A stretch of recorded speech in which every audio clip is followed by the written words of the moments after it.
Despite the fact we had all of the experts and all the people in the Biden administration tell us inflation wasn't going to be a big deal. It was transitory. It wasn't going to be here for long, or it was good if it was happening. And the buck stops with Biden, he told us when he was running for president. He won't blame others.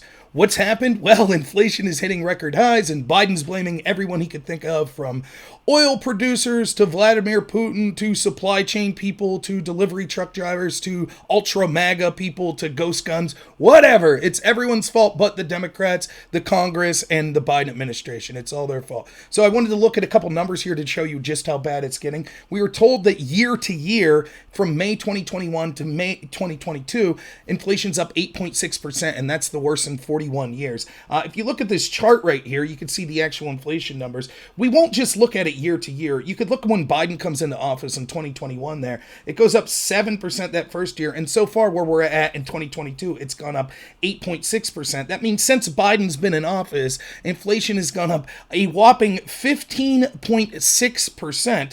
That means, in effect, that over a two-term presidency of Biden, prices will have doubled.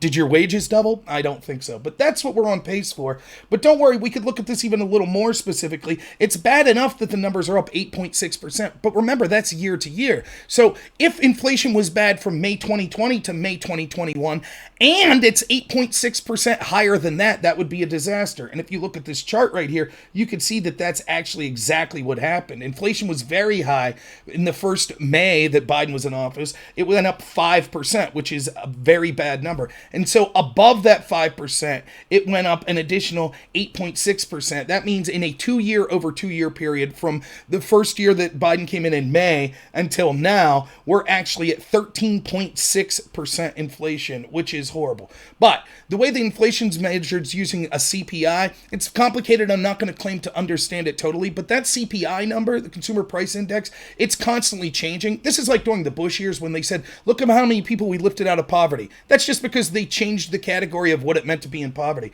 If you look at when they say it's the worst in 41 years and they're going back to the 80s, if we measured inflation the same today as we did in the 80s, this second chart you could see that's exactly what it's doing. This blue arrow right here, the blue graph, you can see that it matches up with the red graph. The blue is if we're using the 1980s numbers. You can see they start to change the metrics a little in 82 here. But the deviation, this red line, is the numbers we're talking about today.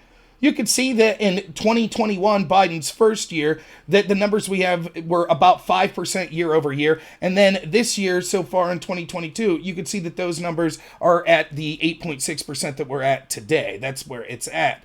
However, if you look and we use the metrics from the 1980s, what you end up seeing is the first year inflation under Biden, if we use those same numbers, would have actually been up about 13%. And on top of that, this year, inflation year to year is actually up over 17%. That would mean if we used the same metrics that we used from the 1980s, which you might say, well, we shouldn't use that metrics. Well, then you can't say that it's the worst since the 80s, because if we measured it the same as those numbers that we had in the 80s, that means in the 2 years that Biden's been in office, using those metrics that we used in the 80s, in total, inflation's up about 30%. That is insane. That's crazy. So remember, when they're having January 6 committees, when they're blaming Putin, when they're blaming everyone but themselves, they have total control of the House, they have total control of the Senate, they have total control of the executive branch, and this is the results. It turns out that locking down an economy for no real benefit under the metric of COVID and for massively increasing our money supply, who would have thought you can't just print trillions of dollars and lock down the economy and it'll have consequences? And as always, who pays the price for that? It's the poor and working class.